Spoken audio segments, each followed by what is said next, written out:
la película de Iron Man ha recaudado, no sé, unos 300 millones. ¿Cuántos de esos millones te has llevado tú? I don't own any part of Iron Man, so I got paid for the work that I did. And if the movie made 1 million or if it made,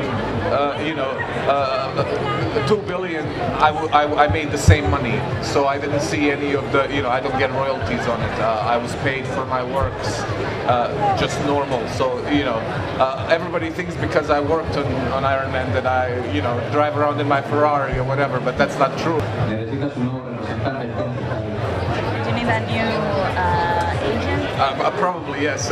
Vamos a seguir hablando con él, pero si os parece vamos a empezar un poco a hablar con Tim Say, que como sabéis también está involucrado en el proceso creativo de la serie Héroes.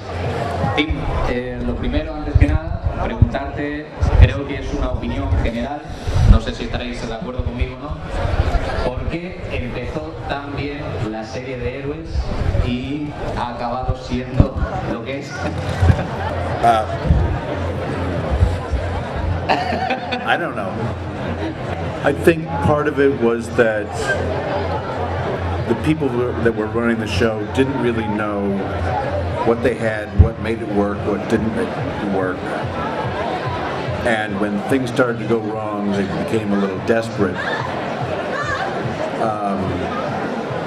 to try to figure that out, and they just couldn't. Every year, every 6 months, there was a new way to try to approach it. They thought they had it figured out, and haven't. I haven't watched the show actually in a year and a half. Ya, sabemos que no ves la serie, nosotros tampoco. Como sigue así, queríamos preguntarle cuál es su personaje favorito de la serie, o era, y por qué. HRG and Siler. And actually they're both, now that I think of it, they're both my favorite to draw as well.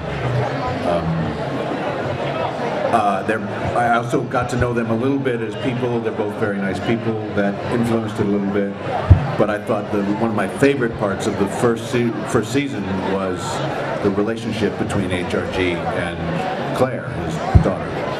Estás muy relacionado durante toda tu carrera con la televisión. Aparte de Héroes, ¿qué otras series ves actualmente en la televisión que te gusten? I'm a big fan of, actually I like a lot of situation comedies, but let's stick to dramas. Dexter, Fringe. I liked V, but I don't know if that's going to continue. Tim, ¿en qué consiste básicamente tu trabajo en la serie, o en qué consistió en su momento? I created the artwork that told scenes from the future, and that drove a lot of the, actually most of the storylines, because when people saw an image from the future, and once they figured out that it was only a possible future, they would try to change what was happening in order to so the world wouldn't blow up or something like that.